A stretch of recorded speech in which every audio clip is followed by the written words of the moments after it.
Ya, vamos a continuar, ¿no es cierto?, con la exposición. Estábamos, ¿no es cierto?, en las transferencias, en las multas, en ajuste de disponibilidad, en detrimento, ¿no es cierto? Y el detrimento, ¿qué dice el detrimento?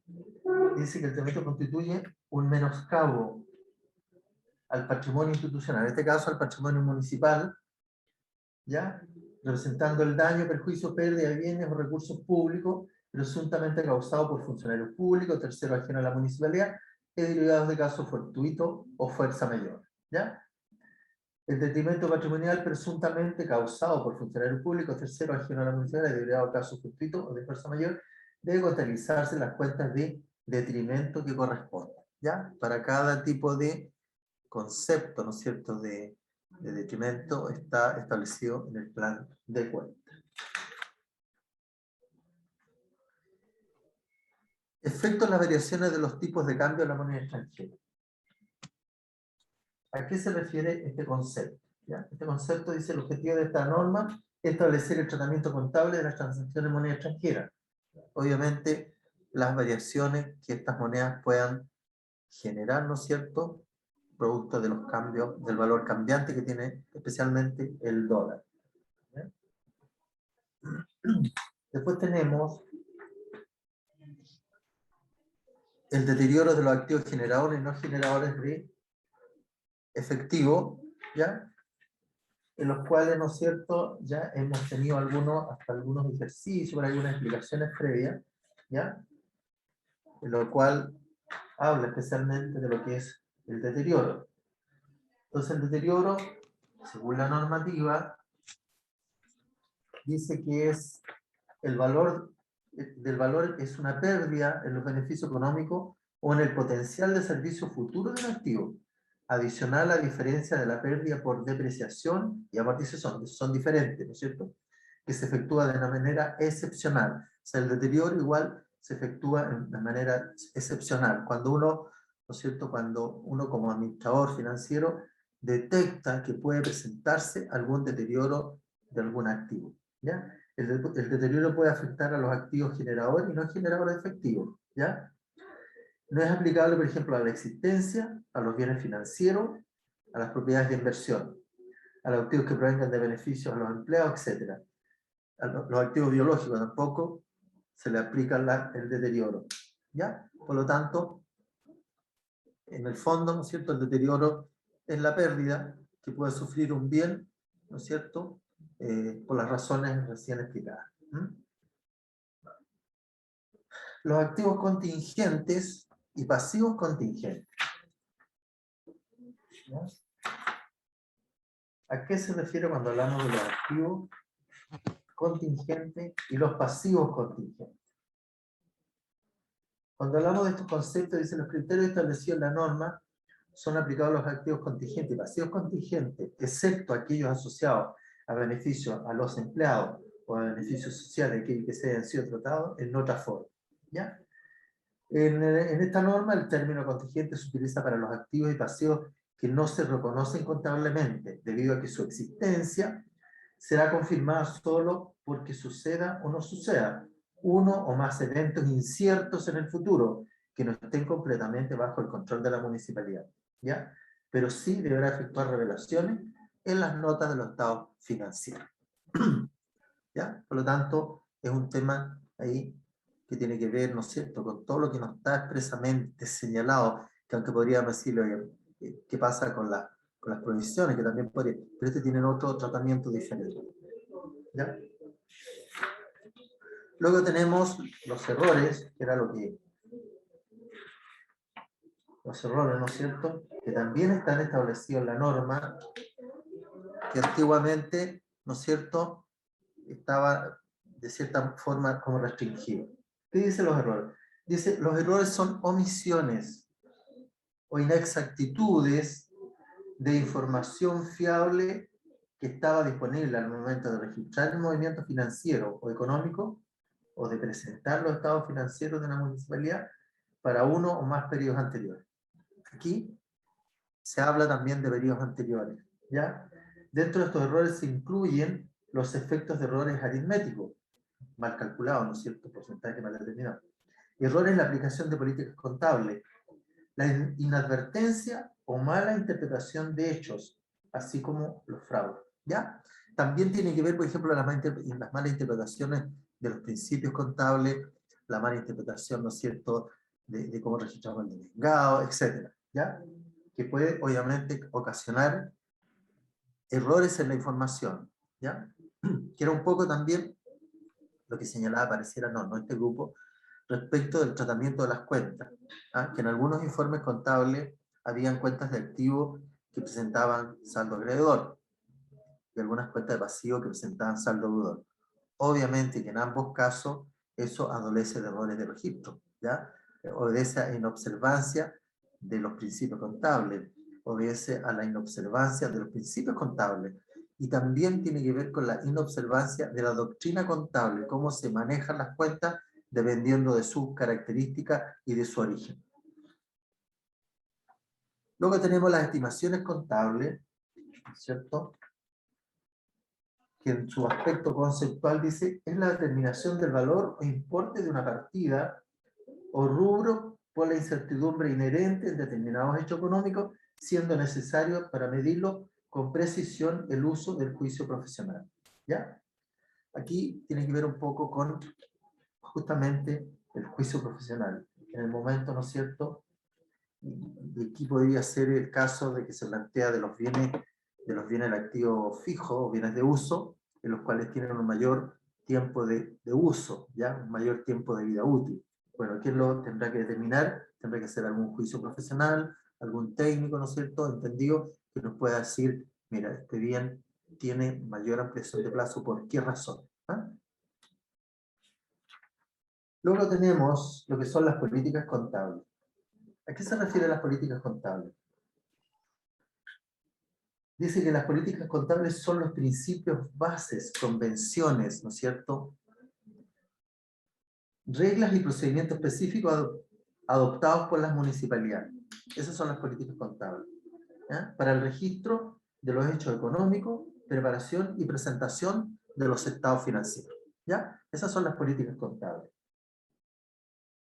Bueno, la Contraloría es la encargada de dictaminar, ¿no es cierto?, las normas y procedimientos para que, a través de políticas, ¿no es cierto?, contables previamente establecidas, se registren los hechos económicos y también se elaboren los estados financieros. Luego tenemos el Fondo Común Municipal, que es una cuenta muy relevante dentro de lo que es el registro contable municipal. ¿Y eso por qué se trata en forma especial? Como digo nuevamente, porque me gustaría saber qué porcentaje de algunos municipios representa el Fondo Común Municipal en relación a los ingresos totales. ¿Hay algún municipio que esté conectado? Que me pueda señalar bajo qué porcentaje está concebido, ¿no es cierto?, el aporte municipal respecto de los ingresos totales.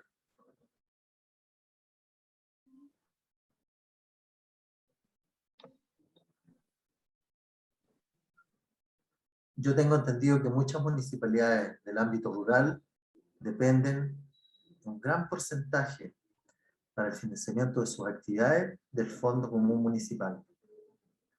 ¿Cuáles son los porcentajes de un municipio que representa el Fondo Común Municipal en relación a los ingresos totales?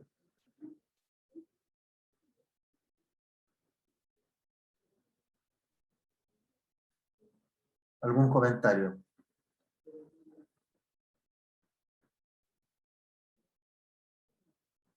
¿No? Bueno, la mayoría de los municipios, como digo, el Fondo Común es la principal fuente de financiamiento.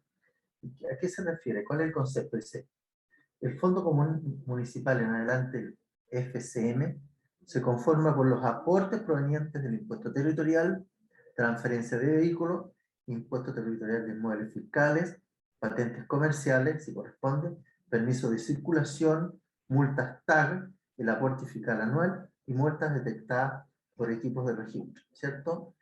Bueno, y está conformado también por las diferentes variables que ha determinado en su momento la Subsecretaría de Desarrollo Regional para hacer la distribución de este fondo en las distintas municipalidades, ¿ya? Para la contabilización de los hechos económicos asociados al Fondo Común, la presente norma abordará la recaudación y el aporte y la posterior recepción del municipio. Bueno, aparece también el proceso de reconocimiento y valorización de estos montos, ¿ya? Que forman parte de los ingresos municipales. ¿Ya? Y tendrá tratamiento contable presupuestario. ¿Ya? Luego tenemos las inversiones asociadas y negocios conjuntos. ¿Ya? En ese concepto dice, el objetivo de esta norma es prescribir la contabilidad de las inversiones en asociadas y negocios conjuntos y establecer los requerimientos para la aplicación del método de la participación al contabilizar las inversiones en asociadas y negocios conjuntos. La verdad que en la parte municipal no conozco yo algún tipo de inversión asociada y negocios conjuntos. ¿Ya? Luego tenemos los acuerdos conjuntos, ¿ya? Que tienen que ver, dice, el objetivo de esta norma es establecer los principios para la presentación de la información financiera por las municipalidades que tengan una participación en acuerdos que son controlados conjuntamente. ¿Ya?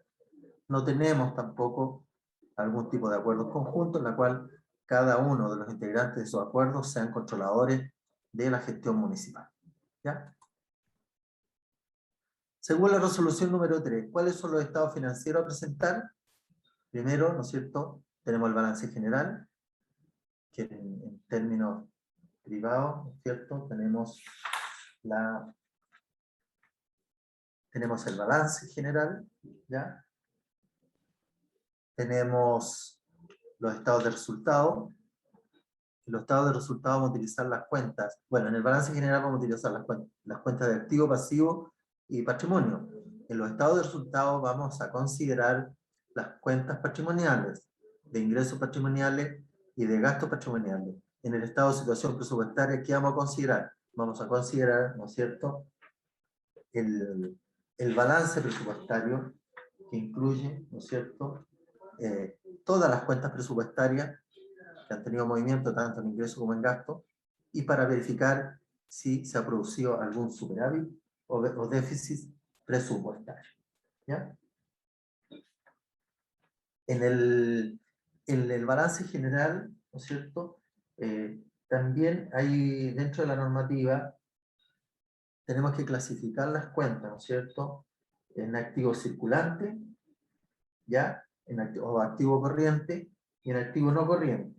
Y por el otro lado tenemos los pasivos corrientes y los pasivos no corrientes. Dentro de los activos corrientes están, ¿no es cierto?, un activo debe clasificar como activo corriente cuando se espera que se realice y se mantiene para su venta o consumo en el curso de los 12 meses posteriores a la presentación, ¿no es cierto?, de los estados contables.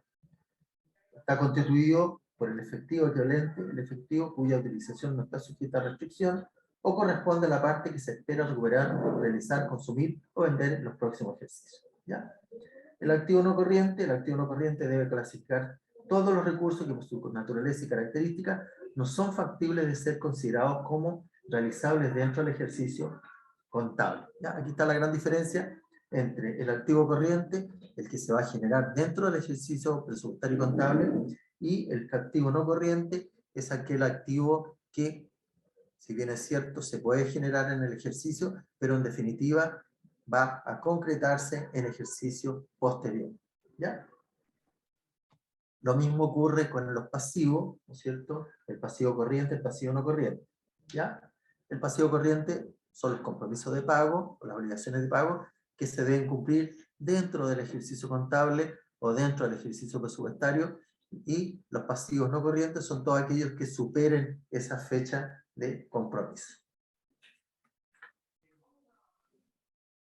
En el estado de resultados, ¿no es cierto?, ¿qué tenemos? Tenemos, primero que nada, tenemos los ingresos operacionales, ¿ya? Luego tenemos las transferencias recibidas, Tenemos también los ingresos por venta de bienes y prestaciones de servicios de gestión ordinaria, las rentas de la propiedad, la venta neta de bienes. ¿Por qué tenemos la venta neta de bienes? Acuérdense ustedes que cuando nosotros registramos la venta de bienes de uso, o bienes de inversión, por ejemplo, nosotros registramos, ¿no es cierto?, los costos que implica, por un lado, registramos los costos, ¿no es cierto?, por el lado de los gastos, pero por el lado de las ventas registramos el precio de venta. Por lo tanto, ahí, en cierta medida, ¿no es cierto?, se va dando qué tipo de utilidad o qué tipo de excedente nos puede generar esta operación. Los ingresos financieros, ¿ya?, los que corresponden a los ingresos provenientes de las inversiones. También tenemos otros ingresos, ¿ya?, como las multas, y otros que nos puedan ser considerados dentro de los conceptos anteriores. Por otro lado, también tenemos los gastos, ¿ya? Los gastos patrimoniales. ¿Cómo se clasifican? Tenemos los gastos de personal, los gastos de bienes y servicios de consumo, las prestaciones de seguridad social, las transferencias otorgadas, porque estamos hablando de gastos, ¿cierto? Los costos de venta, aquí aparecen los costos de venta. Por el otro lado, la parte de los ingresos, aparecen las ventas, ¿no es cierto? Y las ventas que incluye el precio de costo más el valor, digamos, de precio que pueda generarse, ¿no es cierto?, el excedente que se puede generar en esta venta. Por lo tanto, por un lado, registro el precio de venta, y por el lado, es en el caso de los ingresos, y por el lado de los gastos, yo registro cuando vendo un bien, el costo de ese bien vendido. Tenemos la apreciación y las amortizaciones dentro de los gastos patrimoniales, ¿ya? Tenemos las bajas de bienes también. Tenemos el deterioro, que también es un gasto patrimonial. Tenemos los gastos financieros, ¿no es cierto?, que aquí están dados por los intereses que puede generar la deuda pública. El deterioro de bienes financieros también están considerados acá. Y también están considerados la variación del valor razonable en activos financieros y las operaciones de cambio que puedan generar, ¿no es cierto?, pérdida. Ese es el estado de resultado. Ahora, respecto al estado de situación presupuestaria, tenemos, ¿no es cierto?, los ingresos presupuestarios que están, ¿no es cierto?, que corresponden a los flujos de recursos financieros destinados a financiar los gastos presupuestarios del ejercicio, ¿ya? Se pueden originar, entre otros, por tributos sobre el uso de bienes y la realización de actividades, transferencias corrientes y de capital, rentas de la propiedad, ingresos de la operación, venta de activos no financieros, venta de activos financieros, recuperación de préstamos, endeudamiento y otros ingresos, ¿ya? Y los gastos presupuestarios, ¿qué representan? Representan los flujos financieros correspondientes a la aplicación de los recursos de la entidad que han sido autorizados como gasto en el presupuesto, ¿ya? Tienen su origen en desembolso para el funcionamiento de la municipalidad, ¿ya? Y ahí tenemos, ¿no es cierto?, respecto de la información presupuestaria. También tenemos la preparación del estado de flujo efectivo, ¿ya? El estado de flujo efectivo. ¿Qué contiene este estado? ¿Qué información? La información sobre los flujos efectivos proporciona a la municipalidad y a los usuarios de los estados financieros las bases para evaluar la capacidad que tiene la municipalidad para generar efectivo y equivalente al efectivo, así como la necesidad de utilización de sus flujos de efectivo que éste tiene, ¿ya? En el fondo, lo que está acá contenido en este informe tiene que ver con los flujos de efectivo, las fuentes de entrada de efectivo, ¿no es cierto?, las partidas que se ha gastado al efectivo durante el periodo sobre el que se informa, y el saldo de efectivo a la fecha de presentación, ¿ya? Por lo tanto, el estado de flujo efectivo debe informar de los flujos de efectivo del periodo clasificado por actividades de operación, de inversión y de financiación. Esa es más o menos la estructura, ¿no es cierto?, que conforma el estado, el informe de flujo de efectivo. Luego tenemos el estado de cambio en el patrimonio neto, ¿ya? ¿Cuál es el concepto? ¿Cuál es la idea de establecer este informe? ¿Cuál es el sentido? ¿Ya? Dice el estado de cambio en el patrimonio tiene por objeto reflejar las variaciones directas al patrimonio en el transcurso de un periodo contable determinado. Incluye tanto el resultado del ejercicio como aquellas variaciones que por su naturaleza no deben formar parte del estado de resultado. Entre las últimas se pueden destacar, por ejemplo, los ajustes por cambio en las políticas contables, los ajustes por correcciones de errores, ¿ya? Y otros ajustes que se pueden desarrollar, ¿ya? Por lo tanto, el estado de cambio en el patrimonio tiene que ver con aquellos ajustes directos que ha tenido el patrimonio durante el periodo, ¿ya? Y eso tiene que ser reconocido contablemente y deben estar reflejados en este estado de información de variación de patrimonio neto. Dentro de todos estos estados, ¿no es cierto?, tenemos que colocar lo que son las notas explicativas, ¿ya? ¿Y cuál es el origen de estas notas explicativas de los estados financieros? Son parte integrante de los estados financieros, ¿ya? Y proporcionan información adicional que permite que los usuarios evalúen los objetivos, las políticas y los procesos que la entidad aplica para gestionar su patrimonio, ¿ya?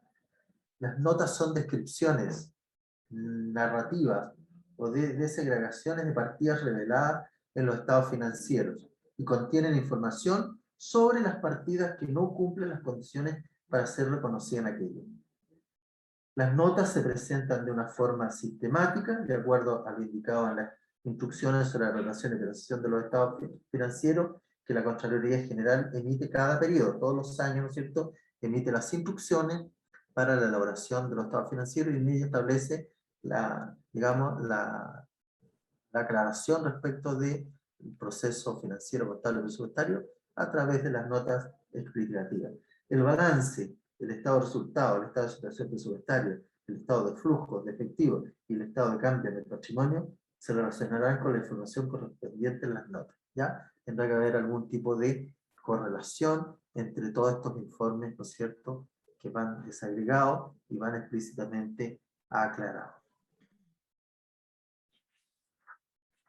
Profesor, Dígame. ¿Sí? Osvaldo Burgos escribió en el chat y dice: profesor, el aporte para la comuna de Cunco del Fondo Común es ¿Sí? aproximado a los 62,8 del total de los ingresos del año 2020. Ya, perfecto. Es bastante, digamos, respecto del nivel de presupuesto de los municipios. Cunco, ¿cuántos habitantes tiene Cunco? Si se puede comunicar, don Osvaldo Burgos.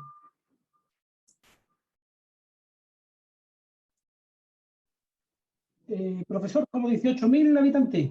18.000. ¿Cuánto es el Sí. nivel de presupuesto que ustedes tienen? ¿El nivel presupuesto total? Bueno, el 2020 fueron 5.500. 5.500 millones. Sí. Ya, perfecto. Ahí ustedes también, o sea, estamos hablando 5.500 por 62,8. O sea, estamos hablando que el Fondo Común Municipal más o menos financia 3.454 millones, ¿ya? Correcto, sí. A nivel de presupuesto, ¿no es cierto? Ahora Sí. también, 5.000, ¿cuánto me dijo que era el presupuesto de ustedes? 5.000. 5.508 fueron el 2020. 5.508. ¿Y cuántos habitantes son? 18.000 aproximados. ¿Ya? O sea, ustedes tienen un ingreso per cápita de 306.000 pesos por habitante, ¿ya? Esa relación se saca por el monto total del presupuesto dividido por el número de habitantes. ¿Ah?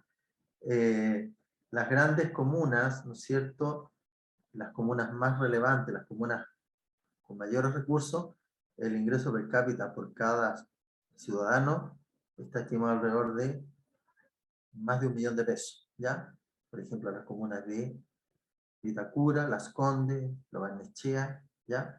El per cápita por cada una de esas comunas sobrepasa casi 1 millón de pesos, ¿ya? Entonces ahí uno puede, sobre todo estos son análisis que igual uno puede determinarlo y sirve para tomar ciertas decisiones, ¿no es cierto?, de aporte, de análisis, también entregar esta información a las entidades respectivas, como al consejo, al comité técnico municipal, de manera tal que también tengan información. ¿Para qué? Para la toma de decisiones. Tomar decisiones, por ejemplo, si el per cápita es tan bajo por habitante, ¿cómo lo mejoramos? ¿Ya? Aportar ideas de cómo se mejora ese nivel de per cápita de cada una de las comunas. ¿Ya? Perfecto. Luego tenemos la información financiera por segmento. ¿Qué es lo que dice? Dice que una municipalidad que prepare y presente su estado financiero deberá aplicar la norma, ¿no es cierto? Deberá aplicar esta norma para presentar su información financiera por segmento. En caso de los estados financieros consolidados, los estados financieros separados de la controladora se presenten conjuntamente, solo será necesario presentar la información segmentada correspondiente a los estados financieros consolidados. Un segmento es una actividad o grupo de actividades de la entidad que son identificables para los cuales es apropiado presentar información financiera separada con el fin de ¿qué?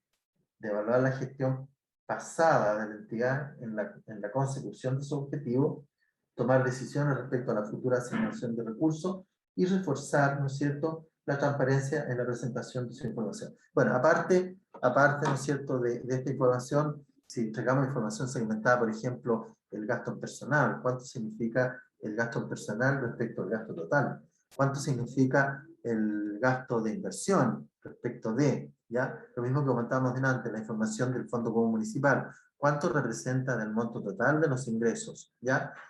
¿Cuánto es el monto en forma específica de los permisos de circulación? ¿Qué porcentaje, qué relación existe también entre los ingresos totales? ¿Cómo financia el presupuesto municipal?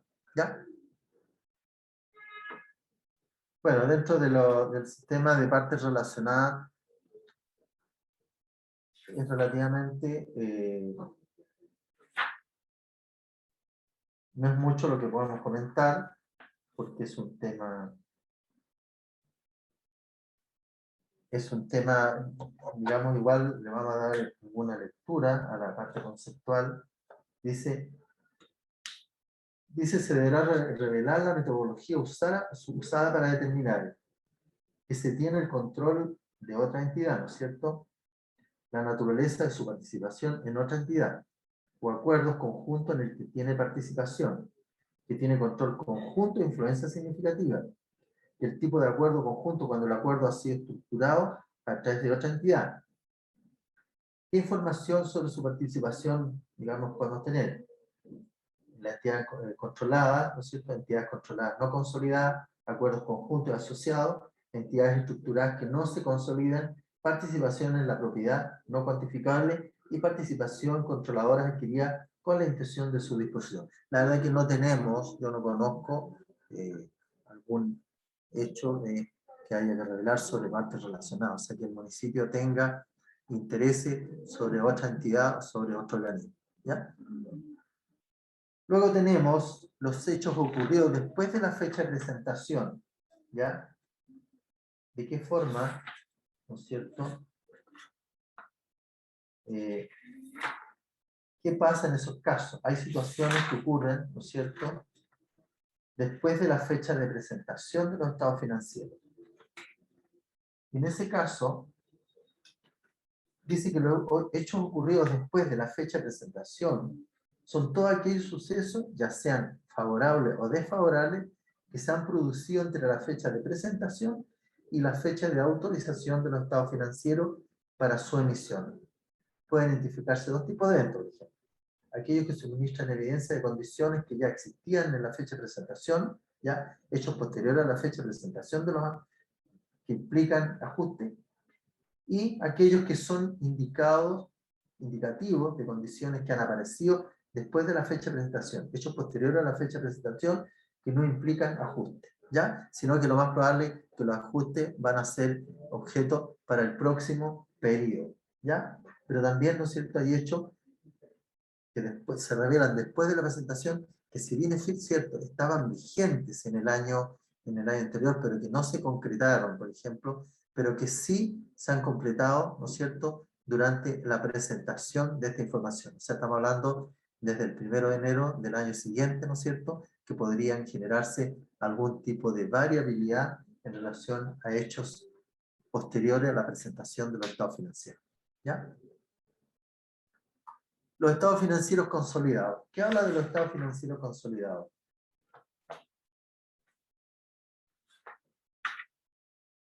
Dice que esta norma establece los principios para la presentación, ¿ya? La presentación de los principios para la presentación y preparación de los estados financieros consolidados cuando una municipalidad controla una o más entidades distintas con el objeto de cumplir con la representación fiel de la información que requiere que la información sea completa.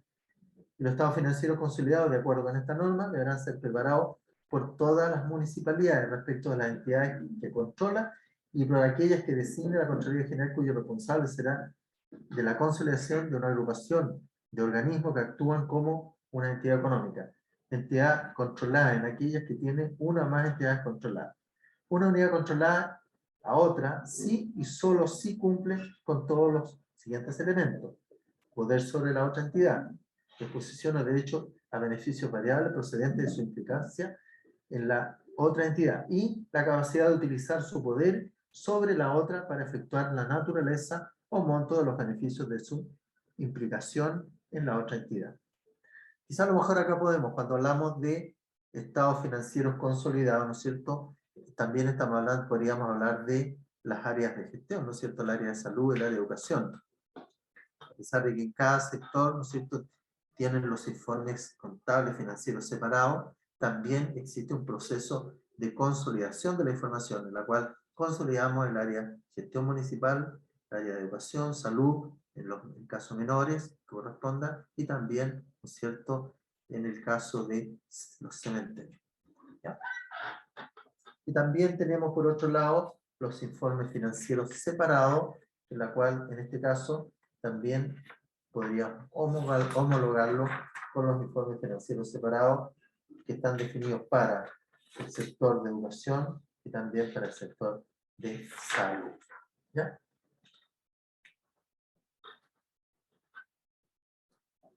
Seguimos. Ejemplos de norma específica de las municipalidades, algunas derivadas del presupuesto. ¿Ya? Ingresos presupuestarios, arriendo de activos no financieros, venta de servicios. Bueno, aquí, en este caso, en la primera se aplica la NIC 16, propiedades de inversión, arriendo de activos no financieros. Se supone que son los bienes de uso, ¿no es cierto? Y dentro de los bienes de uso están los bienes muebles, los bienes inmuebles, ¿ya? Por lo tanto, podemos hablar de la NIC SP16, propiedades de inversión. Y eso ustedes también pueden ubicarla, leerla y analizarla, cómo está concebida esta NIC SP16. La venta de servicios, ¿ya? Estaría, ¿no es cierto?, contemplada dentro de la NIC SP9. Son los ingresos de transacciones con contraprestación. Venta de servicio, ¿por qué? Se vende y se recibe a cambio de ello un valor. Por eso es con contraprestación. En la parte de los gastos presupuestarios, el gasto personal, tenemos la NIC 25, beneficio a los empleados, que era lo que lo revisamos adelante, ¿cierto? Compra de títulos y valores, por ejemplo, compramos, ¿no es cierto?, acciones, ¿ya? Estamos utilizando en ese caso, y debemos utilizar por los efectos de registro y principio de valoración, la NIC SP28, instrumentos financieros. Transferencia de capital, aplicamos la NIC 23, ingreso de transacciones sin contraprestación, o sea, no hay de por medio nada, sino que el municipio lo recibe en forma gratuita, de hecho, sin ninguna condición. Reglas contables de la operatoria, de acuerdo a la resolución 3. Primero que nada, existe una integración contable presupuestaria. Existen movimientos financieros presupuestarios, existen movimientos financieros no presupuestarios, existen movimientos económicos, ¿ya? Registro de responsabilidad o derechos eventuales, contabilizaciones con signo negativo, y esto es bastante, de repente, profesionales, que son del área contable, ¿no es cierto?, de repente no logran entender que dentro del sistema contable presupuestario, ¿no es cierto?, se pueden hacer registros con signo negativo. Porque generalmente, cuando se hacen correcciones contables, ¿no es cierto?, siempre, ¿cómo lo hacemos en los casos en que hay que hacer ajustes contables?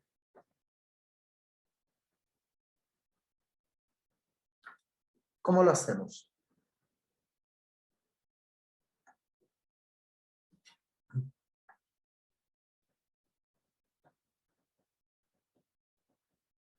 ¿Cómo hacemos esos ajustes contables?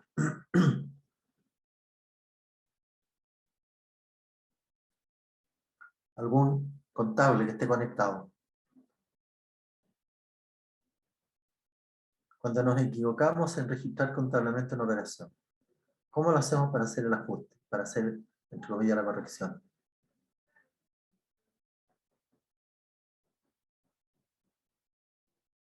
Hacemos las contrapartidas, ¿cierto? ¿Sí o no? Hacemos las contrapartidas. Mientras que cuando se trata de registros presupuestarios, cometemos un error, como vimos en algún ejercicio, ¿no es cierto? Cuando compramos, ¿no es cierto? Nos emiten la factura por cierta cantidad, pero resulta que del monto total de la factura no nos emiten una nota de crédito, ¿no es cierto? Porque los bienes no han llegado en forma completa, etcétera. Ha habido alguna dificultad que ameritó que en su momento me emitieran una nota de crédito. Por lo tanto, ya el gasto presupuestario no va a ser por el monto original, sino que va a ser por el monto de la factura menos la nota de crédito. Y ese menos, ¿no es cierto?, desde el punto de vista presupuestario, yo lo voy a registrar con signo negativo. No voy a hacer la contrapartida, ¿no es cierto?, porque desde el punto de vista presupuestario es imposible, si no, se me produce duplicidades de registro. ¿Ya? También, ¿qué operatoria regula el sistema contable de acuerdo a la NIC 3? El cierre de apertura de los deudores y acreedores presupuestarios. ¿Ya? Todos los años, al cierre del ejercicio presupuestario, se deben efectuar el cierre de las cuentas presupuestarias que quedaron pendientes del año anterior. ¿Ya? Se hace el cierre de las cuentas presupuestarias de ingreso, como también las cuentas presupuestarias de gasto. En el caso de las cuentas presupuestarias de ingreso, ¿no es cierto?, yo tiro a las cuentas por cobrar de ingresos presupuestarios al debe y rebajo, ¿no es cierto?, cada una de las cuentas presupuestarias que están cerradas. ¿Ya? Lo mismo ocurre con los acreedores presupuestarios.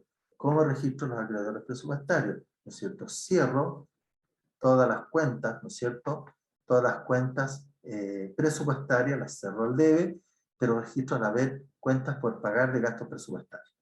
Hasta ahí cerré el ejercicio presupuestario, y cuando voy a partir a contar del próximo año, yo tengo que abrir todas esas cuentas que quedaron cerradas. ¿Cómo las abro? Primero que nada, ¿no es cierto?, las tengo que abrir presupuestariamente, las tengo que reconocer desde el punto de vista de los ingresos, ¿ya?, presupuestarios, ¿ya?, pero la voy a crear como una cuenta por cobrar, ¿no es cierto?, que está establecida, no me acuerdo del código, el 115.10 parece, si no me equivoco. Alguien que me corrija, desde el punto de vista código, ¿no es cierto? Y voy a abrir la cuenta, cuentas por cobrar, ¿cierto? Que me va a aparecer en la información contable, y me va a aparecer en el balance de ejecución presupuestaria también, ¿ya? Y por el lado de los gastos, ¿no es cierto?, también tengo que hacer la lectura de las facturas, de los montos que quedaron pendientes del ejercicio anterior, y lo voy a tirar a una cuenta que se llama deuda flotante. Voy a abrir la cuenta, ¿no es cierto?, voy a cerrar o abrir la cuenta presupuestaria, cerrar la cuenta presupuestaria, cuentas por pagar de gastos presupuestarios, ¿no es cierto?, la cierro al debe, y abro la cuenta deuda flotante para traspasarlo al ejercicio presupuestario siguiente. También tengo dentro de la operatoria el cierre de las cuentas de gestión económica. ¿Cuál es el cierre de las cuentas de gestión económica? ¿Cuáles son las cuentas de gestión económica? Alguien que me la responda.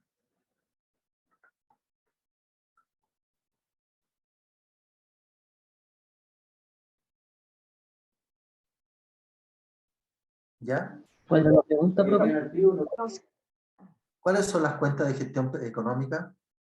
Los gastos patrimoniales y los ingresos patrimoniales. Correcto. Ya, las cuentas de gestión económica son los ingresos patrimoniales y los gastos patrimoniales. ¿Ya?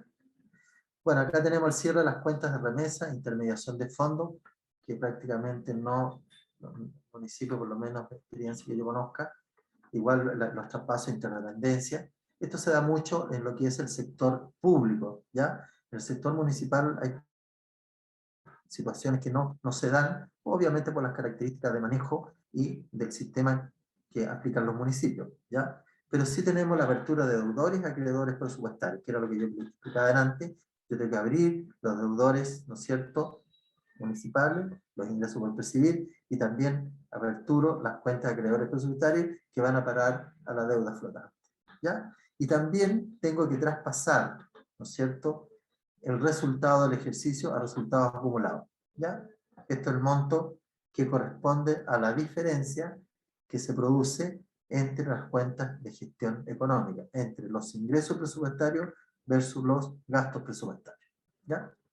En ese caso tengo que abrir la cuenta, pero la voy a traspasar a resultados acumulados. ¿Cuál es el cierre del periodo contable? Cuando yo cierro el periodo contable, bueno, tengo un proceso de cierre y apertura de deudores y acreedores presupuestarios. Dice, las cuentas de deudores y acreedores presupuestarios que muestran la ejecución del presupuesto de un año deben quedar saldadas al término de cada ejercicio contable, cerradas. Al inicio de cada ejercicio contable, los saldos anteriores deben traspasarse a las cuentas de deudores presupuestarios y acreedores presupuestarios, ¿ya? Cuando hablamos de deudores presupuestarios, son todas aquellas cuentas que quedaron como pendientes de ingreso. Por ejemplo, toda la deuda que quedó por patentes municipales, ¿no es cierto?, permiso de circulación, etcétera, tengo que registrarlo al inicio del ejercicio en la cuenta de deudores presupuestarios, en la cual, ¿no es cierto?, está entregada a las cuentas por cobrar de ejercicios anteriores, ¿ya? Y que tiene el código 115.10, parece que es, si no me equivoco, o 12, por ahí, no me acuerdo bien del código, ¿ya? También tenemos el cierre de las cuentas de gestión económica. ¿Cómo cerramos las cuentas de gestión económica? Las cuentas de ingresos y gastos patrimoniales deben quedar cerradas al término del ejercicio contable, saldándose contra la cuenta resultado del ejercicio, ¿ya? Que reconoce la pérdida o ganancia del periodo contable. Y aquí, si los ingresos patrimoniales son mayores a los gastos patrimoniales, se genera una ganancia, ¿cierto? ¿Y qué va a significar eso? Que va a haber un incremento en el patrimonio. Ahora, si se produce una situación adversa, que los ingresos patrimoniales son menores a los gastos patrimoniales, se va a generar una pérdida. Por lo tanto, ¿qué va a pasar ahí? Lo más probable es que el capital, el patrimonio, va a absorber esa pérdida respectiva. Acá esto aparece como ¿no es cierto?, también explicado el cierre de las cuentas remesa e intermediación de fondos. Dice, las cuentas de remesa otorgadas y remesa recibida deben quedar cerradas al término de cada ejercicio contable. Esto tiene que ver más con el sector público, tanto en las unidades operativas y remisoras como en las receptoras, saldándose contra la cuenta del patrimonio institucional. De igual forma, se debe proceder con la cuenta de intermediación de fondos, ¿ya? ¿Cuál es el cierre de las cuentas deudores y acreedores de presupuesto? ¿Cuál es el asiento contable? Primero que nada, ¿no es cierto?, dice acá, cierre de las cuentas por cobrar. Aquí nos quedaron pendientes las patentes municipales, ¿no es cierto?, los derechos de aseo, están debidamente como clasificados. Sabemos cuál es el monto de uno, cuál es el monto del otro, ¿ya? Cuando registramos este asiento, ¿no es cierto?, efectuamos el cierre de las cuentas por cobrar, ¿ya? Entonces tiramos a cuentas por cobrar, ¿no es cierto?, de ingreso presupuestario, ¿ya? La 121.92, ¿ya? A la 115, deudores presupuestarios. La estamos rebajando, ¿ya? Por lo tanto, aquí la estamos cerrando. Luego también, paralelamente, tenemos que hacer el cierre de las cuentas por pagar, o sea, lo que llamamos después del próximo año nosotros la deuda flotante, ¿ya? Por lo tanto, ¿no es cierto?, cerramos la cuenta de acreedores presupuestarios con signo negativo, ¿ya? Y registramos las cuentas por pagar de gasto presupuestario a la vez, porque me está aumentando. Ahora, si lo miramos matemáticamente, estas son operaciones neutras, pero que de igual forma tienen efecto en los saldos de cada una de estas cuentas, ¿ya? Aquí, claramente, me queda cerrado, ¿no es cierto?, la cuenta de deudores presupuestarios del año respectivo. Me quedan todas las cuentas cerradas, ¿ya? Y acá está la nota explicativa. ¿Qué dice? Bueno, aparece lo mismo que yo les estaba explicando delante, ¿ya? Y esto está registrado en el procedimiento R01, ¿ya? Para que ustedes lo puedan tener, copiar, para que no tengan problemas cuando les toque hacer el cierre del ejercicio, ¿ya? Después tenemos el resultado, ¿no es cierto? Las variaciones patrimoniales. Y aquí el cierre de las cuentas de gestión económica. Y aquí está, los ingresos patrimoniales y los gastos patrimoniales y el resultado del ejercicio. En este caso, se muestra, ¿no es cierto?, cuando los ingresos patrimoniales son mayores a los gastos patrimoniales. Por lo tanto, en ambas cuentas se genera una utilidad, ¿ya? ¿Ya? Porque los ingresos patrimoniales son mayores a los gastos patrimoniales. Cuando los gastos patrimoniales son mayores a los ingresos patrimoniales, ¿no es cierto?, el resultado del ejercicio me va a quedar al debe, ¿no es cierto?, porque tiene una disminución patrimonial, ¿ya? Vamos a registrar los ingresos patrimoniales y los gastos patrimoniales van a ir al haber, porque corresponde a los gastos efectivamente ejecutados y que me va a quedar cerrada la cuenta. Y la diferencia va a quedar radicada, ¿no es cierto?, en la 31.103, que es resultado del ejercicio.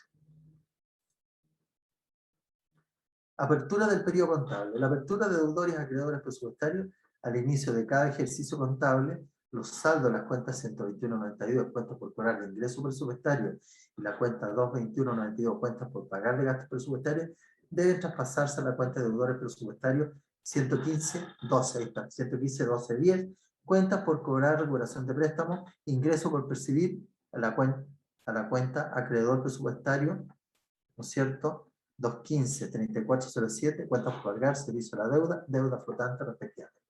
Aquí se demuestra, ¿no es cierto?, cuáles son el uso de las cuentas, tanto para la apertura de las cuentas presupuestarias. Aquí estamos hablando solamente de la parte presupuestaria, ¿ya? Ahora, traspaso del resultado del ejercicio a resultados acumulados. El saldo de la cuenta 31 es el resultado del ejercicio originado por el cierre de las cuentas de ingresos y gastos patrimoniales debe ser traspasado a la cuenta 31.102, resultados acumulados como movimiento de variaciones del mes de enero. En el mes de enero tenemos que registrar, ¿no es cierto?, la variación patrimonial que se ha generado durante el ejercicio presupuestario y contable anterior, pero con cargo, ¿no es cierto?, a resultados acumulados. O sea, estamos cambiando de resultado del ejercicio a resultados acumulados. En el fondo estamos haciendo, obviamente, el traspaso. Apertura de deudores a acreedores presupuestarios. Movimiento económico. Traspaso del saldo del año anterior de bienes financieros a la cuenta de deudores presupuestarios correspondientes. Por lo tanto, se abre la cuenta, ¿no es cierto?, cuentas por cobrar, recuperación de préstamo, ingreso por percibir, al debe, ¿cierto?, contablemente, y cerramos la cuenta por cobrar de ingresos presupuestarios a la haber, ¿ya? Que fue a la cuenta en la cual, ¿no es cierto?, nosotros registramos cuando hicimos el cierre del ejercicio del año anterior. El traspaso de los saldos de deuda corriente a la cuenta acreedora presupuestaria correspondiente, y aquí me aparece lo que es la deuda flotante, ¿no es cierto? Aparece la cuenta por pagar de gasto presupuestario, ¿no es cierto? Se cierra y a su vez, ¿no es cierto?, se abre la cuenta por pagar de servicio a la deuda flotante que se registra a la vez. ¿Qué nos dice la nota explicativa? Dice, para la aplicación del presente procedimiento se debe considerar lo establecido en la operatoria contable contenido en el capítulo 4 del artículo 3 del 2020, NIC SP, Contraloría General de la República, sector municipal. Los traspasos contables se deben registrar en el mes de enero, ¿ya? Tienen que quedar registrados en el movimiento del mes de enero, quedando saldadas las cuentas 121.92 y 122.21.92, ¿ya? 121.92 cuentas por cobrar de ingresos presupuestarios y la 221, la 221.92, la 121.92 y la 221.92 tienen que quedar cerradas en el mes de enero, ¿ya? Cada municipio tendrá la responsabilidad de asegurarse que los deudores y acreedores presupuestarios correspondan a ingresos y gastos devengados y que cuenten con la documentación de respaldo, considerando los criterios establecidos en el oficio circular 20.101 del 2016. Se supone, por ejemplo, que si tengo por deuda flotante 100 millones, yo tengo que tener el desglose, ¿ya?, y la documentación de respaldo, en este caso, ¿qué documentación tengo que tener a la vista cuando se trata de deuda flotante? Hay alguien que me conteste, ¿cómo lo hacen los municipios para justificar el registro de la cuenta deuda flotante?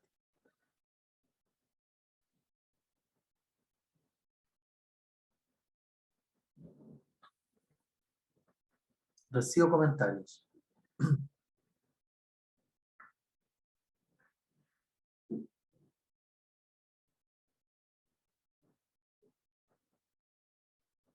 ¿Qué operatoria tengo que hacer para asegurarme que los saldos que estoy traspasando realmente sean los verídicos, sean los fiables? ¿Cuál es la documentación de respaldo que tengo que tener para poder justificar estos saldos que estoy pasando de un ejercicio a otro? Generalmente son las facturas que uno Ya, pero cuando va a hablamos acá llegar. de deuda flotante, es porque ya la tenemos devengada, ¿cierto? ¿Y Sí. qué pasa cuando devengamos la... ¿Qué tenemos que hacer cuando se devenga la factura?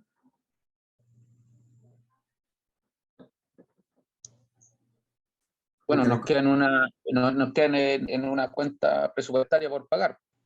ya, Nos queda perfecto. abierto el 31 de diciembre, claro. O sea, los ¿Cuál es el 15-22. Claro.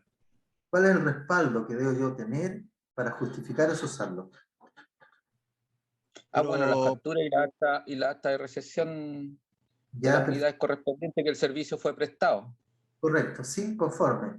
Pero desde el punto de vista administrativo, ¿qué documentos tengo que tener a la vista que consta, ¿no es cierto?, que quedó devengada, que yo la devengué y que forma parte de la deuda flotante? El decreto de pago con el asiento contable del deudor. El decreto de pago, ¿no es cierto? Porque eso me acredita que la factura, el estado de pago, ¿no es cierto?, el documento de respaldo de pago quedó debidamente contabilizado en forma oportuna, ¿ya? Acuérdense ustedes que la deuda flotante, ¿no es cierto?, está constituida por todos aquellos compromisos de pago que están devengados, ¿ya? Eso hay que tenerlo claro. Cuando hablamos de deuda flotante es porque en su oportunidad todos esos compromisos de pago están devengados, ¿ya? profesor, Sí, dígame. una consulta, pero se supone que esa factura, ya lo que sea, quedaron devengadas, ¿cierto? Correcto. Sí. Entonces, ¿por qué dentro de la documentación debería estar el decreto de pago? Generalmente para justificar el movimiento contable. Acuérdense ustedes que va a quedar el decreto de pago emitido, pero no pagado, ya que también es un respaldo a la hora de justificar si corresponde o no corresponde a una deuda flotante. ¿Ya?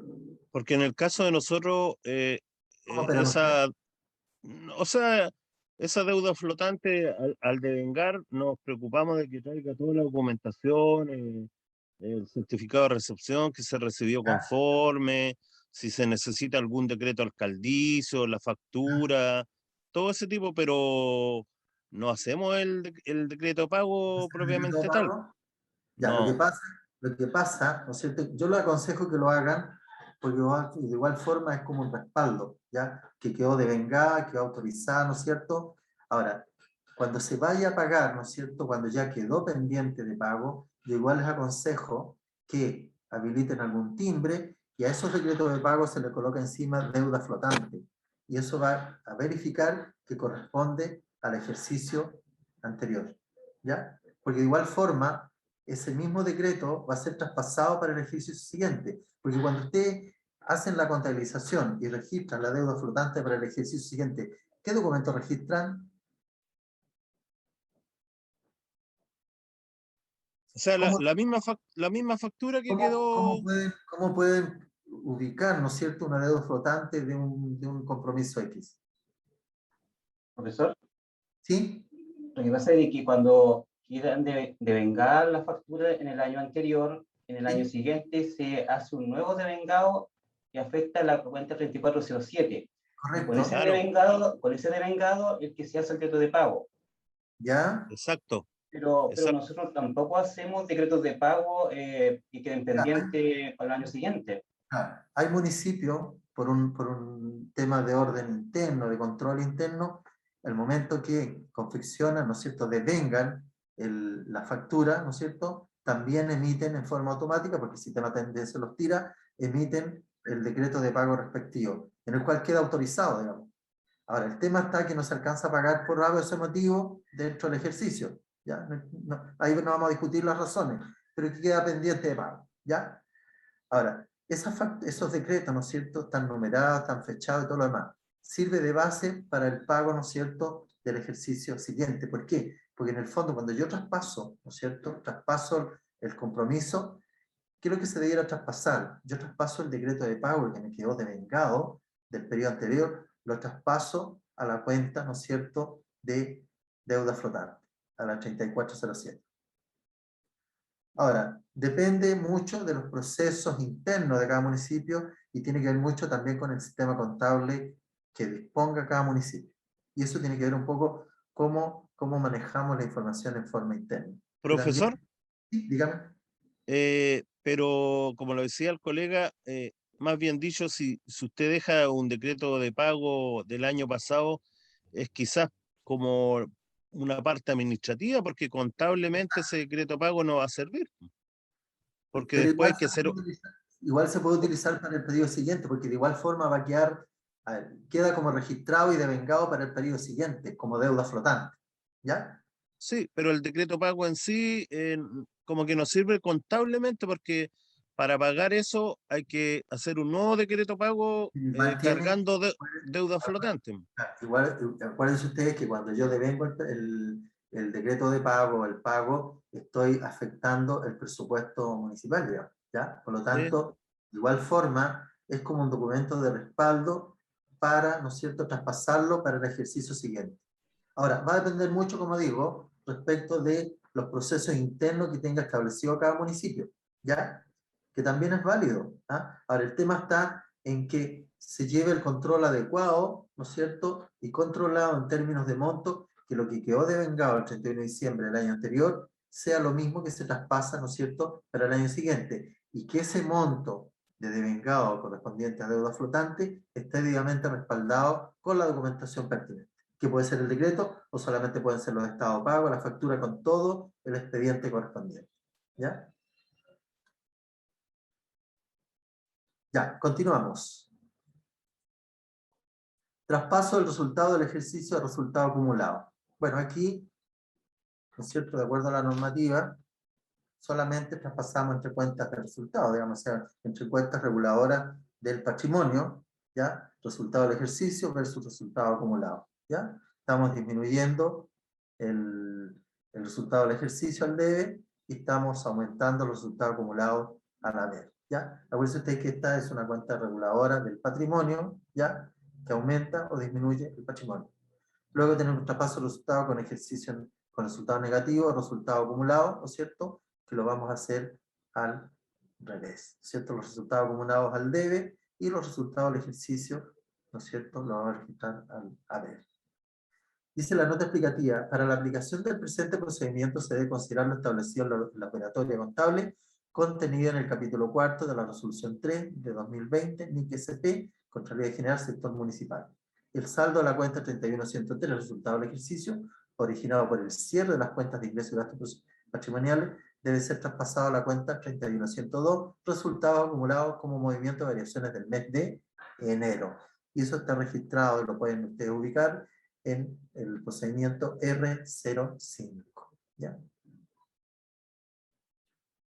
Luego tenemos, ¿no es cierto?, dentro de la misma resolución 3, el registro de responsabilidad de derechos eventuales. Profesor, Sí, dígame. ¿puedo hacer la última consulta Dígame. respecto a lo anterior? Lo que pasa es que cuando uno abre el año, ¿cierto?, va pagando la deuda flotante. Correcto. Y Contraloría dice que tiene que ser durante el primer trimestre, estar Correcto. todo pagado. ¿Sí?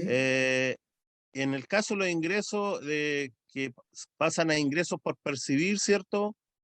¿Qué pasa si, por decirle yo, 10.000 pesos están dentro de ingresos por percibir y pasa todo el año y no se vuelven a percibir? Bueno, mientras, igual yo creo que ahí hay que, la misma normativa establece que al menos una vez al año debemos hacer gestiones de cobranza, ¿ya? Hay Sí, dictámenes de la Contraloría, ¿ya? Y en ese sentido, la municipalidad tiene que establecer ciertos procesos de cobranza, porque también ahí tiene que ver un poco con la responsabilidad funcionaria. Mientras yo haga cobranza, ¿no es cierto?, procesos de cobranza, y que no sea posible la recaudación, bueno, hay un tema ahí ya que está fuera del alcance de funcionario, por último, ¿no es cierto?, a pesar, ¿no es cierto?, de que la cobranza se hace en forma administrativa, pues nosotros, desde nuestras áreas contables, presupuestarias, la cobranza es administrativa. Ahora, de igual forma, la normativa establece que se pueden hacer cobranzas judiciales, y esa información hay que traspasársela a la unidad jurídica del municipio correspondiente. ¿Para qué? Para que posteriormente haga la cobranza judicial. Pero también es válido lo que comentaba un alumno anterior, ¿no es cierto?, respecto de la materialidad de la cobranza, ¿ya? Que después Sí. puede adaptarse algún criterio en términos de que producto de lo que se está cobrando, ¿no es cierto?, versus de lo que significa hacer un proceso de cobranza, ahí entramos a lo que tiene que ver con el concepto de costo-beneficio, ¿ya? Ahí Profesor, sí. pero mi consulta, yo entiendo que el municipio tiene que preocuparse, agotar los medios de cobro, todo eso. Mi Sí. pregunta va más por el ámbito contable. Por X motivo ya 10.000 pesos no se volvieron a pagar. Bueno, ¿Esos 10.000 pesos los vuelvo a tirar una 115.12? es que van a quedar registrados a contar de enero en adelante. Si nada ha pasado con ello, va a seguir, va a permanecer registrado en el sistema contable. Mientras yo Sí, no tenga un documento de respaldo, por un lado, que se haya pagado, o por otro lado, que amerite que se va a descargar, por decirlo de alguna manera, ese ingreso va a permanecer registrado en el sistema. ¿Ya? sí, pero mi consulta, como bien dice usted, va a seguir registrado, por lo tanto, ese saldo lo vuelvo a cargar para el otro año a la 115.12. Es que permanece en las mismas condiciones, así es. ¿Ya? Y lo voy a Ya, tener que porque desglosar. yo he visto, ¿Sí? disculpe, profesor, porque yo he visto en otros municipios cuando le ha pasado ese tipo de cosas, ¿Sí? en el segundo año, en vez de tirarla a la ingresos por percibir, como que lo tiran a cuentas de dudosa recuperación y ese tipo de cosas. Claro, bueno, ahí hay que utilizar otras cuentas, ¿no es cierto? Y eso tiene que ver con el proceso de cobranza. Y ahí tiene que hacerse una evaluación respectiva cuando ya son, ¿no es cierto?, difíciles de cobrar, ya se puede estimar que podría ser una deuda incobrable, yo la puedo tirar a una cuenta complementaria que se llama cuentas de dudosa recuperación, ¿ya? Que Ya, es una cuenta de activo, pero tengo que seguir, ¿no es cierto?, haciendo los registros, ¿no es cierto?, las acciones de cobranza respectivas de esos ingresos por percibir. Yo no puedo dejar de hacer cobranza, ¿ya? Pero sí puedo registrarlo, ¿no es cierto?, en una cuenta de activo que se llama de dudosa recuperación, a la cual puedo estimar, ¿no es cierto?, que esas deudas podrían no ser recuperables. Pero mientras no lo acredite fehacientemente, ¿no es cierto?, si eso no ocurre dentro de los 5 años, ahí la voy a poder castigar. ¿Ya? Ya. Después tenemos contabilización con signo negativo. Las contabilizaciones con signo negativo deben efectuarse únicamente cuando se regulariza la ejecución presupuestaria de ingresos y gastos o cuando lo determine alguna norma legal. ¿Ya? En estos momentos la única instrucción que existe y que está vigente es el registro con signo negativo respecto de las cuentas presupuestarias de ingresos y gastos. ¿Ya? ¿Se acuerdan ustedes que vimos el ejercicio cuando ejecutamos presupuestariamente una factura, ¿no es cierto?, que la contabilizamos por el 100%, pero después respecto a esa factura hubo la emisión de una nota de crédito. Entonces yo tengo que ajustar tanto las cuentas contables como las cuentas presupuestarias. Las cuentas presupuestarias para ajustarlas las voy a ajustar con signo negativo y las cuentas contables las voy a ajustar con las contrapartidas respectivas. ¿Ya?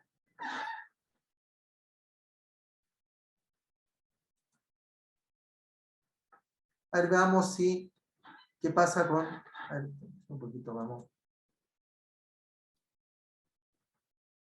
¿Qué pasa con estos conceptos, estos enunciados? Dice, el marco conceptual puede proporcionar orientación en ciertos aspectos de la información financiera, no contemplar las normas. ¿Qué podemos decir respecto a esto?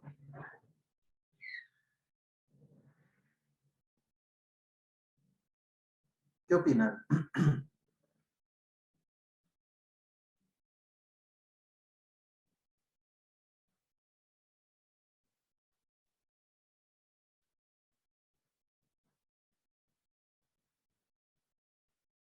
El marco conceptual proporciona orientación en ciertos aspectos de la información financiera, no contemplar las normas. ¿Qué opinan? ¿Es verdadero o falso?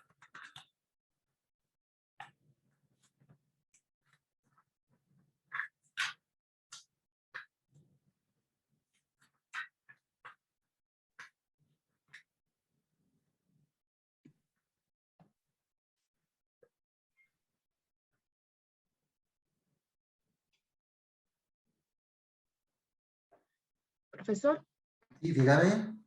en base a lo que dijo usted en la mañana, en el fondo ahí se nos entregaban como conceptos y pautas para interpretar lo que esté establecido en la norma. Exacto, ¿sí? ¿Ya? Por lo tanto, podríamos decir que es, ¿no es cierto? Dice, el marco conceptual puede proporcionar orientación en ciertos aspectos de la información financiera no contemplada en las normas. Puede ser, ¿no es cierto? Por lo tanto, podríamos decir que es que podría ser verdadero, ¿sí o no? Claro, porque en el fondo el marco conceptual amplía en el fondo con un poco el entendimiento de la normativa, ¿no es cierto? ¿Ya? Porque las normas de igual forma de repente igual deja como cierta duda respecto de la interpretación que ellas contienen, ¿ya?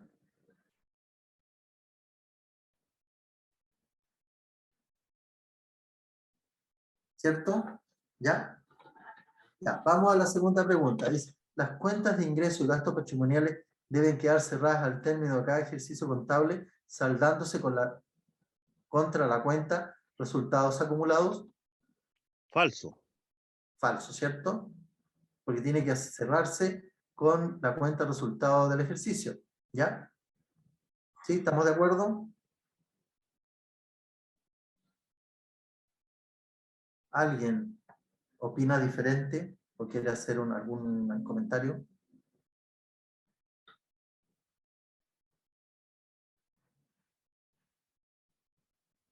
Ya, vamos al número 3. Las operaciones que constituyan eventuales responsabilidades o derechos por compromiso y garantía deben reflejarse como un activo los derechos y en pasivo las responsabilidades.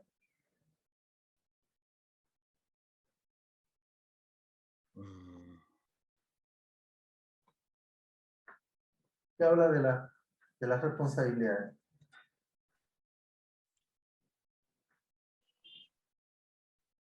¿Qué opinan? Ese tipo de cosas tienen que ir reflejarse en las que se llaman cuentas de orden. Sí, correcto, ¿ya? Pero puedo tener cuentas de orden de activo y cuentas de orden de pasivo, ¿cierto? Sí. Para ambos lados. Por lo tanto, ¿qué Ah, sí. podríamos decir? ¿Cierto? ¿Qué podríamos decir?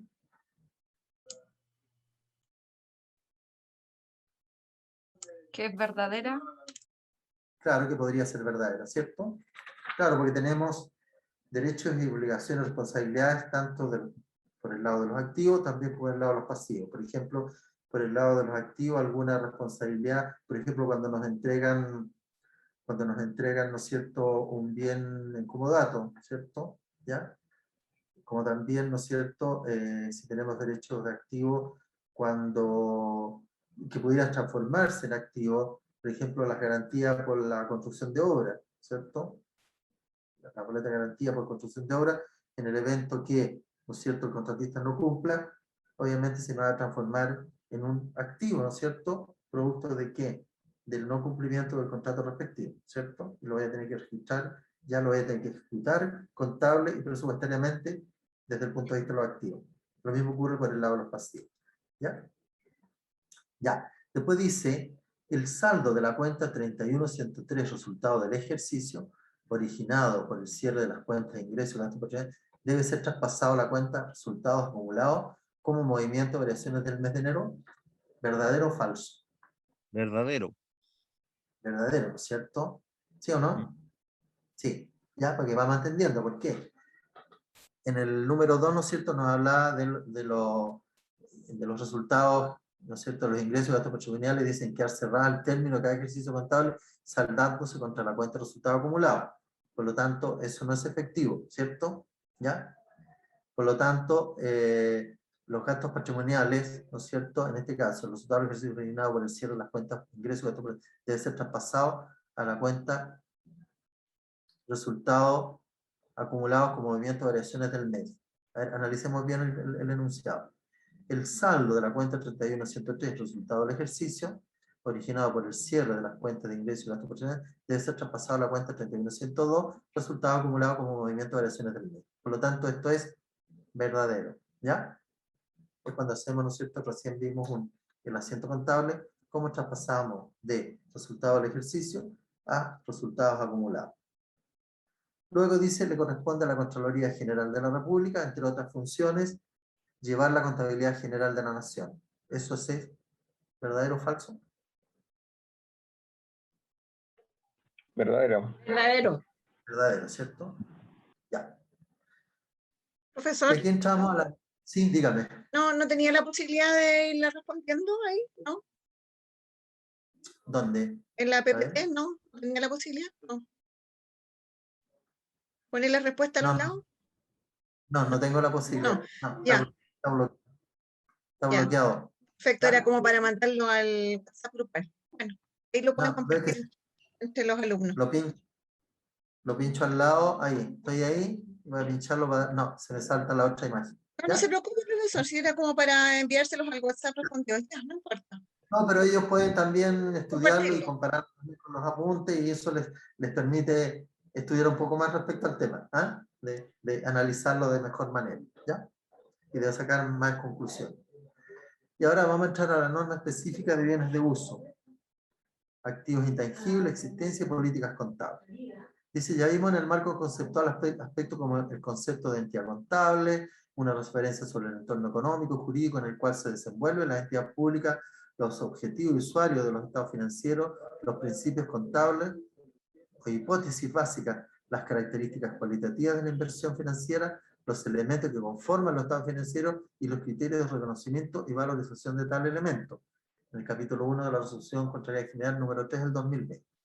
En el capítulo 2 de la mencionada resolución se han desarrollado las normas específicas de las cuales incluyen los criterios de reconocimiento y valorización aplicables a las transacciones o hechos económicos y a los elementos de los estados financieros. Cada norma tendrá la siguiente estructura de estudio. Primero, el reconocimiento, luego la clasificación, tendrá valorización inicial, valorización posterior y presentación e información a revelar. ¿Ya? Estas son las etapas que vamos a considerar, ¿no es cierto?, para los efectos del proceso de la normativa específica de los bienes de uso, ¿ya? Para que lo tengamos claro, primer reconocimiento, cómo los clasificamos, cómo los valorizamos inicialmente, cómo esa valorización inicial puede tener otra valorización posterior y también cómo lo vamos a presentar e informar y revelar en los estados financieros.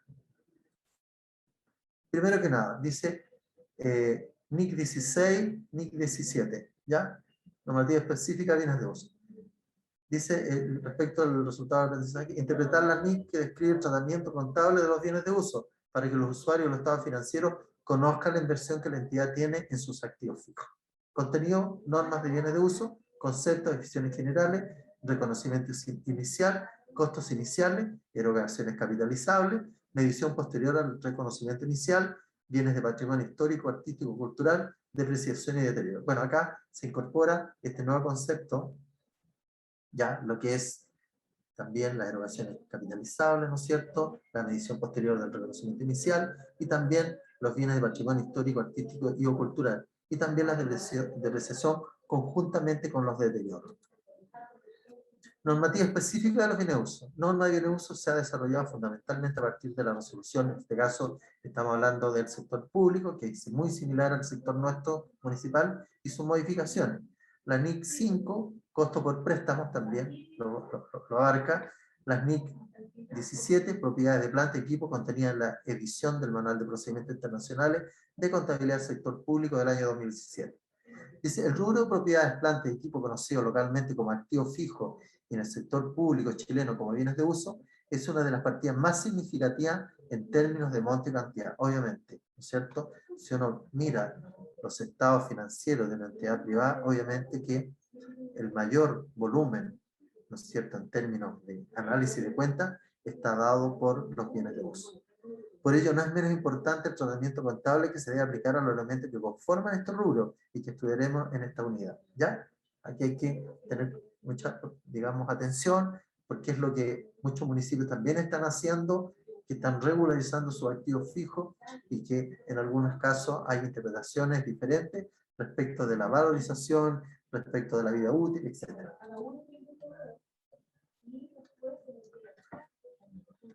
Bueno, de acuerdo a al flujo, ¿qué tenemos que considerar a la hora, ¿no es cierto?, respecto respecto a la norma específica de los bienes de uso. Primero, tenemos que reconocerlo, ¿ya?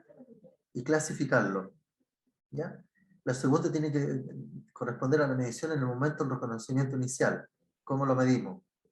¿Qué valor le damos, cierto? ¿Qué valor le decimos hoy a un bien que tiene tantos años de vida útil? ¿Qué valor le asignamos? Luego la medición posterior al reconocimiento inicial. Medición posterior, ¿qué es lo que se le ha incorporado? ¿Y de qué manera ha influido, ¿no es cierto?, un cambio en su valor inicial. Luego tenemos la depreciación, ¿no es cierto?, que es el desgaste natural por el uso. Y por último tenemos el deterioro, que ya lo habíamos explicado anteriormente. ¿Y eso qué significa todo esto? Significa revelar cuál ha sido el procedimiento que se ha utilizado para la actualización de nuestros bienes de uso, ¿ya? Por ejemplo, concepto, reconocimiento. Son activos tangibles, muebles e inmuebles que a. Poseen las entidades para su uso en la producción o suministro de bienes y servicios o para propósitos administrativos o para arrendarlos a terceros en el caso de los bienes muebles. Y B. Se espera que sean utilizados durante más de un periodo contable. Alcance. Esta norma incluye al equipamiento militar, y aquí ya entramos en un tema más complejo que tiene que ver con el sector público en general. Ya tiene que ver con la infraestructura, los activos concesionados, los activos adquiridos mediante contratos de arrendamiento financiero, esto tiene que ver con los leasing, los bienes de patrimonio histórico, artístico, cultural, y a los activos biológicos no relacionados con la actividad agrícola, ¿ya? En el evento que existan, y los municipios me parece que no deberíamos tener activos biológicos, ¿ya? Y esto está orientado más, yo diría, a aquellas entidades públicas que se dedican a la labor del estudio y la investigación, ¿ya? Esta norma no se aplica a ¿quiénes? La norma de los bienes de uso, ¿ya? A los activos biológicos relacionados con la agricultura, a los derechos mineros de selvas mineras y a las propiedades para inversión, bienes raíces para la renta. No se aplica la normativa respecto a los bienes de uso. Definiciones generales. ¿Qué es lo que es el costo? ¿No es cierto? Monto pagado o el valor razonable de la contraprestación entregada al momento de su compra y o construcción. ¿Ya? Ahí no nos cabe ninguna duda respecto a qué es lo que es costo. ¿Ya? Valor razonable. ¿Qué es lo que es el valor razonable? Monto por el cual podría ser intercambiado un activo o pagado un pasivo en una transacción realizada en condiciones de independencia mutua. ¿Qué significa esto? Que yo tengo un bien para vender, ¿no es cierto? Lo vendo a un precio de mercado y la otra persona está en condiciones de pagarme ese precio por lo que yo estoy cobrando. ¿Ya? Ese es el valor razonable. En el fondo es el valor mercado que pueda tener un bien, ¿no es cierto?, en su ambiente económico. ¿Qué es lo que es el valor libro? El valor libro es el activo neto de depreciación acumulada y pérdidas acumuladas por el deterioro de su valor, ¿ya? El valor libro, ¿cómo lo determinamos? Lo determinamos, creo que ustedes me hicieron el ejercicio en la primera sección, ¿no es cierto?, en el primer curso, ustedes determinaron el valor libro, ¿no es cierto?, que es el valor de adquisición menos la depreciación acumulada, ¿cierto? Y luego también deducimos los deterioros que ese bien haya tenido. No sé si hay dudas acá. Consulta. Entonces hay que tener claridad respecto de estos conceptos. Primero el costo, luego el valor razonable y luego el valor libre. El valor costo es el monto pagado o el valor razonable de la contraprestación, ¿ya? Lo que me costó, cuánto pagué, ¿ya? En la entrega del momento de su compra o construcción. Ese es mi costo, ¿ya? ¿Cuál es el valor razonable? El valor razonable es el valor de mercado. ¿Y cuál es el valor de mercado? Es aquel valor que está establecido en la cual, si yo vendo ese bien, ¿no es cierto?, tiene un precio de mercado en el cual yo lo entrego en venta, pero hay otra persona, ¿no es cierto?, que está aceptando ese precio por el valor que yo le estoy asignando y que está regulado en el fondo por el mercado. Ese es el valor razonable. En el fondo, el valor razonable va orientado a determinar, ¿no es cierto?, como el valor justo, cuánto es lo que debiera tener el bien en su momento. Y el valor libro es el valor de adquisición menos la depreciación acumulada y menos el deterioro que pueda haber registrado el bien durante el tiempo. Consulta, dudas. ¿Estamos bien? Ya. Ejemplo de costo. Adquisición de vehículos según factura, 7 millones. Costo, 7 millones, porque eso fue lo que me costó, esa es la adquisición. Ejemplo de valor razonable. Al momento de la compra en condiciones de independencia mutua, mercado perfecto. Valor razonable, 7.000, ¿cierto? 7 millones. Porque ese es el valor que tenía el mercado, y eso es lo que yo pagué, y eso es lo que también el otro aceptó que yo pagara esa cantidad de dinero. ¿Ya? Luego, ejemplo de valor libro. Valor vehículo, 7 millones, depreciación acumulada 4 millones, pérdida acumulada por deterioro de su valor, 0. Por lo tanto, valor libro, 3 millones. Ahora, si tuviera valor de deterioro, tengo que rebajarlo, ¿ya? Porque también baja el valor libre, porque eso tiene que ver con el registro contable que yo tengo al momento, ¿no es cierto?, que yo determine este valor. ¿Hay alguna consulta, duda? Por eso es importante la parte conceptual. Profesor, Dígame. ¿cómo podría ser el enunciado o algún ejemplo ahí para que el valor razonable no fuera 7 millones? Ahora, como estamos trabajando con este ejercicio, ¿no es cierto? Lo que pasa es que el valor razonable es 7.000, porque eso fue el valor que se pagó, que pagó el municipio y que también la otra persona aceptó pagarle ese monto. Ese es el valor razonable. ¿Ya? Que también puede repetirse como valor de costo. ¿Ya? Pero el valor razonable, por ejemplo, si yo tengo un bien en la contabilidad que vale 100, ¿no es cierto? Que lo tengo registrado por 100, pero resulta que vale... valor razonable vale 100, vale 150, ¿no es cierto? Por lo tanto, si hay una venta, ¿no es cierto? El valor razonable de ese bien va a ser 150. ¿Por qué? Porque uno está en la condición de pagar ese precio y el otro está en condiciones de recibir también ese precio. Tiene que haber un acuerdo mutuo, digamos, de ambas partes entre que venden y compran. ¿Se fijan? El valor libro, obviamente que está clarito, ¿no es cierto?, que es el valor de adquisición, ¿ya? Menos la depreciación acumulada, medio la pérdida acumulada por deterioro de su valor, si en el caso que exista. En este caso no, en el ejercicio no se planteó que había deterioro, pero si lo hubiese, tendríamos que rebajarlo del valor, ¿no es cierto?, que refleja entre el valor de adquisición menos la depreciación acumulada. ¿Cuál es la valorización inicial de un bien? Un elemento de bienes de uso que cumpla las condiciones para ser reconocido como un activo se medirá por su costo, excepto cuando se adquiera por una transacción sin contraprestación, es decir, reasignaciones o donaciones. ¿Ya? ¿Cuáles son los costos iniciales? ¿No es cierto? El precio de adquisición incluye los aranceles de importación y los impuestos no recuperables que recaigan sobre la adquisición. Después de deducir cualquier descuento, rebaja el precio. Aquí los costos iniciales, ¿no es cierto?, incluyen cualquier rebaja, cualquier descuento que se pueda determinar durante la transacción, ¿no es cierto?, de compra-venta. También todos los costos directamente relacionados con la instalación del activo y en las condiciones de operar de la forma prevista por la autoridad, ¿ya? También forman parte de los costos iniciales, los costos directamente relacionados con la instalación del activo, ¿ya? No sé, si necesitamos instalar un ascensor en un edificio, obviamente que el valor, el costo del ascensor, más todos los complementos para que el ascensor quede funcionando en forma óptima, ¿ya? Quizá a lo mejor la instalación, la compra quizás de algún otro elemento que hay que considerarlo a la hora de instalación, etc. Todos los costos asociados para que el elemento, el bien, pueda funcionar, ¿no es cierto?, van a formar parte del costo inicial del bien. ¿Ya? Luego tenemos el valor actual de los costos de desmantelamiento y la rehabilitación del lugar donde está ubicado el bien de uso, siempre que la obligación se haya establecido mediante una norma legal o contractual, debiendo reconocerse una provisión de acuerdo a lo establecido en las normas de previsión. Bueno, aquí respecto del desmantelamiento igual hay que hacer una provisión previa de cuánto nos significaría, ¿no es cierto?, el desmantelamiento de parte de un activo que está funcionando. ¿Ya? Existen excepciones, ¿ya? Los bienes de uso muebles serán reconocidos cuando su costo unitario de adquisición sea mayor o igual a 3 unidades tributarias mensuales, ¿ya? 3 UTM.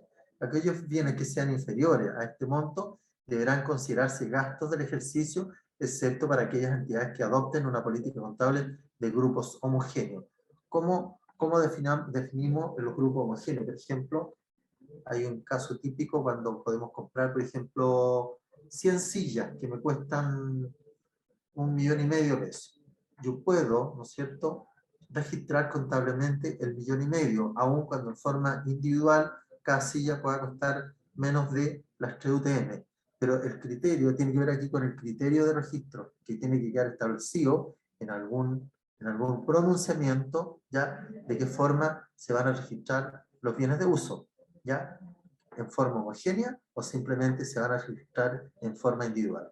Si lo registramos en forma individual, bueno, tenemos que verificar que cada uno en forma individual no sobrepase las 3 unidades tributarias mensuales para que quede fuera del sistema de control contable, pero eso no significa que la municipalidad o la entidad pública pierda el control de dichos bienes, ¿ya?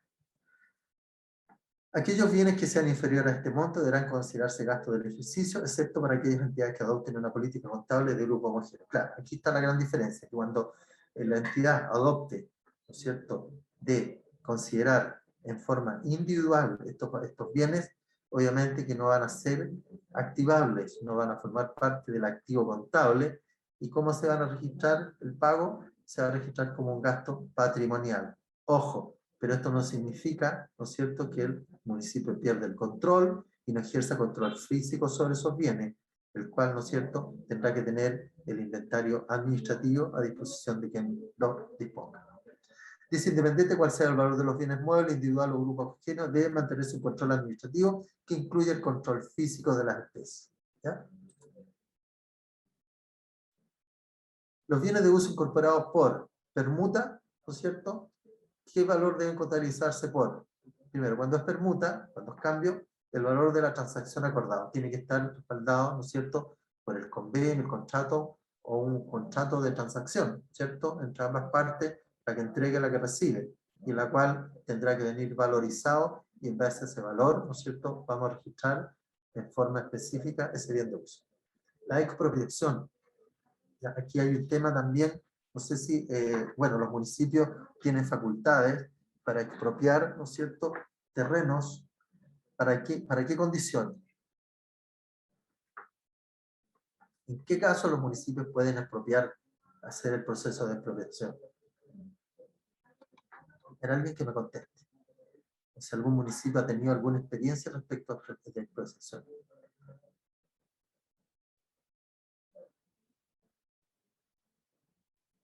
¿No hay nadie que me comente? ¿Se han tenido algunos hechos económicos de expropiación?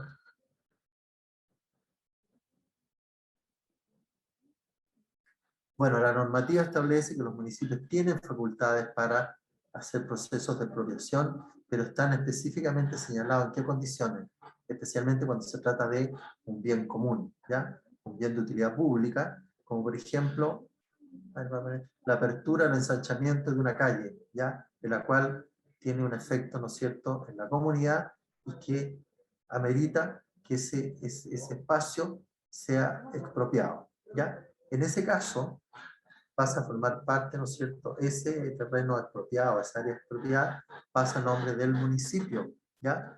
Y cuando pasa el nombre del municipio, el valor que va a adquirir ese bien expropiado va a ser el valor de la indemnización que pague el expropiado, ¿ah? El monto que se haya establecido, ¿cuánto? El monto de la expropiación. Ese es el valor de registro, por ese monto debe contabilizarse, ¿ya? Profesor, La red, ¿sí? 16:15 nos corresponde un break de 15 minutos. No sé si quiere terminar Perfecto. o nos vamos al break. Usted me dice.